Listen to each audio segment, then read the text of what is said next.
जय हिंद गाइस। तो आज हम ये सेशन इंग्लिश वोकेबलरी का रखेंगे। इसमें हम कुछ इंग्लिश के वर्ड विद ट्रिक याद करेंगे। मैंने देखा है कि वोकेबलरी में काफ़ी सारे बच्चों को बहुत ज़्यादा प्रॉब्लम होती है, तो उसी का सॉल्यूशन लेकर आज हम आ चुके हैं वोकेबलरी की क्लास के साथ। तो मैंने यहाँ पर कुछ वर्ड रखे हैं वोकेबलरी के। आज हमारा मेन टॉपिक रहेगा सिनोनिम्स। तो आज हम सिनोनिम्स के बारे में पढ़ेंगे। तो English vocabulary for if you are preparing for NDA, CDS, SSC and for all other exam, जिस किसी भी एग्ज़ाम में वोकेबलरी आती है उसके लिए ये क्लास बेनिफिशियल रहेगी। तो आज हम सिनोनिम्स पढ़ेंगे for life time validity with जुगाड़ू ट्रिक्स। तो स्टार्ट करते हैं हम। तो हमारा पहला वर्ड है स्कोल्ड। स्कोल्ड का मतलब होता है डांटना। तो आप सभी ने इसको तो जो प्राइमरी क्लासेस होती है उसी में पढ़ लिया होगा स्कोल्ड। तो इसका सिनोनिम है चाइल्ड। तो अब देखते हैं चाइल्ड को कैसे याद करेंगे। चाइल्ड को याद कर सकते हैं हम चाइल्ड से, CHILD। तो चाइल्ड जब बच्चा बचपन में होता है तो जब वो मिट्टी में खेलता है तो उसको कैसे उसके मम्मी डांटती है, तो उससे हम याद कर सकते हैं चाइल्ड को। अब है next word admonish. Admonish means जब कोई बच्चा एडमिशन नहीं लेता है, जो अब फर्स्ट टाइम होता है तो एडमिशन नहीं लेता है, तो उसके लिए ये वर्ड हम यूज कर सकते हैं। एडमोनिश मीन्स डांटना। Next word is reprimand. Reprimand. तो गाइस अगला वर्ड है रेप्रीमेंड। रेप्रीमेंड का मतलब क्या होता है, तो इसे हम कैसे याद करेंगे। जब किसी क्रिमिनल को या फिर किसी भी दोषी को, अपराधी को पकड़कर पुलिस ले जाती है तो उसे रिमांड पर रखती है। तो रिमांड पर क्या किया जाता है, उसे डांटा फटकारा जाता है ताकि वो सच बता दे। तो इसे हम रिमांड से याद कर सकते हैं। तो स्कोल्ड का हम याद कर सकते हैं। स्कोल्ड का मीन होता है डांटना। चाइल्ड को हम चाइल्ड से याद कर सकते हैं। जब बच्चा मिट्टी में खेलता है तो उसकी मम्मी उसे डांटती है। Next word admonish. जब हम एडमिशन नहीं लेते हैं किसी क्लास में तो हमारे घर वाले हमको डांटते हैं, फटकारते हैं, तो उससे याद कर सकते हैं। रेप्रीमेंड को हम रिमांड से याद कर सकते हैं। तो इस प्रकार हमारे स्कोल्ड के सारे सिनोनिम क्लियर हो जाते हैं। तो अब हम नेक्स्ट वर्ड पर चलते हैं। नेक्स्ट वर्ड है हमारा पॉवर्टी। इसका मतलब होता है गरीबी। तो गरीबी के सिनोनिम हम कैसे याद रखेंगे, इंडिजेंट। इंडिजेंट से हम याद रखेंगे इंडिया के जेंट, मीन्स इंडिया के लोग। तो हम देखते हैं कि इंडिया में most of the people poor ही हैं, गरीब हैं। तो इससे हम याद रख सकते हैं कि इंडिजेंट इंडिया के लोग गरीब हैं। वैसे इसको कहना ठीक नहीं है, पर फिर भी इंडिजेंट को हम एज ए ट्रिक याद रख सकते हैं कि इंडिजेंट इंडिया के लोग गरीब हैं। नेक्स्ट वर्ड है पेनूरी। पेनूरी और पुअर सेम सेम से लगते हैं, तो इसको हम ऐसे याद कर सकते हैं। नेक्स्ट वर्ड है पापर। तो इसको हम ऐसे याद रख सकते हैं कि पापड़ बेचने वाला कैसा होता है। जो गांव या सिटी में पापड़ बेचते हैं तो वो गरीब ही होते हैं। तो इसको ऐसे याद कर सकते हैं। तो एक बार फिर से देखते हैं। पॉवर्टी मीन्स गरीबी, ये तो हमने पहले ही पढ़ा होता है, एक पुअर वर्ड। और पेनोरी को पुअर और पॉवर्टी से रिलेट कर सकते हैं। पापड़, पापड़ बेचने वाला गरीब होता है और इंडिया के लोग गरीब हैं। इंडिजेंट को इस प्रकार याद कर सकते हैं। तो नेक्स्ट वर्ड है हमारा करिश्मा। करिश्मा एक एक्ट्रेस का नाम है जो कि अट्रैक्टिव है, चार्मिंग है। तो इसको तो इस प्रकार याद कर सकते हैं हम करिश्मा को। और अट्रैक्टिव वर्ड हमने पहले से ही पढ़ा होता है, अट्रैक्टिव, तो ये इसका सिनोनिम हो जाएगा। अगला वर्ड है अल्लूरिंग। अल्लूरिंग, तो अल्लूरिंग को हम याद कर सकते हैं अल्लू अर्जुन से। अल्लू अर्जुन, तो जब उसकी पुष्पा मूवी आई थी तो उसने सभी को अट्रैक्ट कर लिया था, आकर्षित कर लिया था। तो इस प्रकार हम अल्लूरिंग वर्ड को याद कर सकते हैं। नेक्स्ट वर्ड है फैसिनेटिंग। फैसिनेटिंग मीन्स होता है आकर्षित करना। तो फैसिनेटिंग को हम ऐसे याद कर सकते हैं जैसे कि इसमें फंसी। तो फंसी को ऐसे याद कर सकते हैं जब कोई लड़की आकर्षित होती है तो वो फंस जाती है। इस प्रकार एज ए ट्रिक याद कर सकते हैं। बाकी आपके पास कोई और ट्रिक हो तो आप उससे भी याद कर सकते हैं।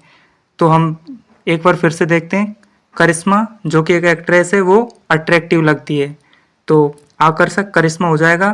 चार्मिंग हो जाएगा, चार्मिंग वर्ड पहले पढ़ा होता है, चार्म लाइक अट्रैक्ट करना, एक अट्रैक्टिव हो ही जाएगा। अल्लूरिंग जो कि हमने अल्लू अर्जुन से याद किया है। और फैसिनेटिंग जो कि है अट्रैक्टिव। अब चलते हैं हम नेक्स्ट वर्ड पर। नेक्स्ट वर्ड है हमारा वाइज। वाइज मीन होता है बुद्धिमान, जो कि पहले ही सब लोगों ने पढ़ा होता है। अब इसका सिनोनिम है इरूडाइट। इरूडाइट को हम याद कर सकते हैं अच्छी डाइट। अच्छी डाइट मतलब जब हम अच्छी डाइट लेते हैं तो हमारा माइंड बहुत तेजी से काम करता है, तो इससे याद हो जाएगा बुद्धिमान, अर्थात जो अच्छी डाइट लेता है वो बुद्धिमान होता है। नेक्स्ट वर्ड है आईक्यूमैन। आईक्यूमैन मीन्स जिसके पास अच्छा आईक्यू होता है। आईक्यू हम पढ़ते हैं ना, जो माइंड से रिलेटेड होता है, किसके पास कितना ज़्यादा आईक्यू है, तो आईक्यूमैन को हम आईक्यू से याद कर सकते हैं, जो कि बुद्धिमान होता है। नेक्स्ट वर्ड है सगासियस। सगासियस को हम ऐसे याद कर सकते हैं कि जब हम हरी सब्जी खाते हैं, हरा साग बोलते हैं, तो सगासियस को ऐसे याद कर सकते हैं, जो हरा साग खाता है उसका माइंड तेज काम करता है, तो वो बुद्धिमान होता है sagacious. Next word scholar. Scholar का वैसे ही जनरल सेंस में भी हम ये यूज़ करते हैं बुद्धिमान के लिए, और एज ए ट्रिक स्कॉलर को हम स्कॉलरशिप से याद कर सकते हैं। स्कॉलरशिप, तो स्कॉलरशिप किसको मिलती है, जो कि बुद्धिमान होता है, पढ़ाई में इंटेलिजेंट होता है, तो उसके लिए स्कॉलरशिप मिलती है, तो स्कॉलर बुद्धिमान होता है। इसके लिए हम इंटेलिजेंट वर्ड भी यूज कर सकते हैं, बुद्धिमान। नेक्स्ट वर्ड है प्रूडेंट। प्रूडेंट को हम स्टूडेंट से याद कर सकते हैं, इसका साउंड स्टूडेंट की तरह, तो स्टूडेंट कैसे होते हैं, बुद्धिमान होते हैं, होशियार होते हैं आपकी तरह। अगला वर्ड है रिपार्टी। रिपार्टी मीन्स कि हर फ्रेंड सर्कल में एक दोस्त ऐसा होता है जो पार्टी लेने के बाद भी ये बोलता है कि रिपार्टी मीन्स दोबारा पार्टी दो, तो वो सबसे शातिर दिमाग होता है, बुद्धिमान होता है, वो बार बार पार्टी मांगता है। तो इस प्रकार हम रिपार्टी वर्ड को याद कर लेंगे। तो एक बार पुनः देखते हैं। वाइज मीन्स बुद्धिमान, इरूडाइट अच्छी डाइट लोगे तो बुद्धिमान बन जाओगे, आईक्यू मीन जिसका आईक्यू अच्छा है वो बुद्धिमान होता है, सगासियस अच्छा अच्छा हरा हरा साग खाओगे तो माइंड तेज काम करेगा, बुद्धिमान बन जाओगे। स्कॉलर्स को स्कॉलरशिप से याद किया है हमने, प्रूडेंट को स्टूडेंट से याद किया है, जो स्टूडेंट होते हैं वो सारे बुद्धिमान होते हैं। रिपार्टी जो बार बार पार्टी मांगता है वो बुद्धिमान होता है। तो अब चलते हैं हम नेक्स्ट वर्ड पर। हमारा नेक्स्ट वर्ड है शॉर्टेज। शॉर्टेज मीन्स होती है कमी किसी चीज़ की, जैसे कि कभी हमारे आसपास हम देखते हैं कभी किस सामान की कमी आ जाती है, कभी किस फ्रूट की, किसी वेजिटेबल की कमी आती है, तो उसके लिए हम शॉर्टेज वर्ड यूज करते हैं। अब इसका सिनोनिम हम कैसे याद करेंगे, ये है मोदी कम। मोदी कम, तो अब इसको हम ऐसे याद करेंगे मोदी प्लस कम, तो मोदी कम है, हमारे देश में मोदी एक ही है, तो इस प्रकार मोदी कम, तो इसका मतलब होगा शॉर्टेज, कमी है मोदी की। नेक्स्ट वर्ड है पावसिटी। आपने सुना होगा 1 kg, ½ kg, आधा किलो और पाव, ऐसे, तो पाव कितना होता है, कम, बिल्कुल कम होता है पाव, इसको 250 ग्राम बोलते हैं पाव को, तो ये कमी होती है इसकी, कम सामान होता है, तो पाव सिटी को ऐसे याद कर सकते हैं। नेक्स्ट वर्ड है हमारा स्कार सिटी। स्कार सिटी को ऐसे याद कर सकते हैं, स्कार सिटी, जैसे कि कोई कार है, बहुत महंगी कार है, तो इस कार की हमारे सिटी में कमी है, इस कार की हमारे सिटी में कमी है, स्कार सिटी, इस कार की हमारे सिटी में कमी है। नेक्स्ट वर्ड है मीगर। तो इसको तो मैंने ऐसे याद किया था, जैसे मीगर को हम मेजर लेकर याद कर सकते हैं, जैसे कि हमारे कंट्री में जो आर्मी में मेजर होते हैं तो उनकी कमी है, तो इस प्रकार हम मीगर को याद कर सकते हैं मेजर से, तो हमारे देश में कमी है। नेक्स्ट वर्ड है डर्थ।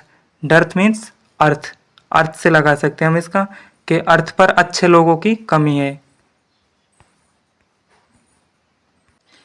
तो डर्थ से हम याद कर सकते हैं अर्थ पर अच्छे लोगों की कमी है, तो इस प्रकार डर्थ को याद किया जा सकता है।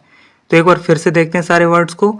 शॉर्टेज मीन्स कमी होता है, मोदी कम, मोदी जैसे लोग बहुत कम है, पावसिटी, पाव बहुत कम होता है, स्कारसिटी, इस कार की हमारे सिटी में कमी है, मीगर को मेजर से याद कर सकते हैं, जो आर्मी में मेजर होते हैं उनकी बहुत कमी है अपनी कंट्री में, डर्थ अर्थ पर अच्छे लोगों की कमी है, तो इस प्रकार हम इसको याद कर सकते हैं। अब चलते हैं नेक्स्ट वर्ड पर। नेक्स्ट वर्ड है मैमथ। मैमथ होता है विशालकाय, विशालकाय, मैमथ वर्ड। पहले जो एक एलिफेंट होता है उसके जैसा एक अनदर वो पाया जाता था एनिमल, वो उसे मैमथ बोलते थे, हेयरी मैमथ, तो उससे आप याद कर सकते हैं। मैमथ मीन्स बहुत ज़्यादा बड़ा, विशालकाय, ह्यूज, ह्यूज एक जनरल सेंस में आने वाला वर्ड है, इसको ये तो हमको याद ही रहता है, तो ह्यूज इसका सिनोनिम हो जाएगा। नेक्स्ट वर्ड है बिग। बिग मतलब बड़ा होता है। जाइगेंटिक, ये भी बहुत बड़े के लिए यूज किया जाता है। नेक्स्ट वर्ड है इनॉर्मस। नेक्स्ट वर्ड है इनॉर्मस, तो इनॉर्मस भी बड़े के लिए यूज किया जाता है, इनॉर्मस। और यह कोलोसाल। कोलोसाल को हम ऐसे याद कर सकते हैं साल से, एसएल, SAL। तो साल बहुत बड़ी होती है, 365 दिन की होती है, तो इस प्रकार हम याद कर सकते हैं कोलोसाल मतलब बहुत लंबा टाइम, बड़े के लिए यूज होगा। और बाकी सारे वर्ड को एक बार फिर से देखते हैं। मैमथ बड़ा होता है, जिसको हम एक विशालकाय जीव से याद कर सकते हैं, एलिफेंट जैसा होता है उसको मैमथ बोलते हैं, तो विशालकाय। ह्यूज, ह्यूज मतलब बड़ा होता है। बिग मतलब बड़ा होता है।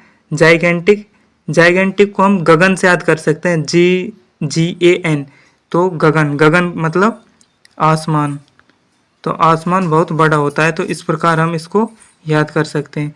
इनॉर्मस को जनरल सेंस में यूज करते हैं ह्यूज के सिनोनिम के रूप में। और कोलोसाल, साल मतलब ईयर, ईयर बड़ा होता है, तो इसके लिए हम यूज कर सकते हैं।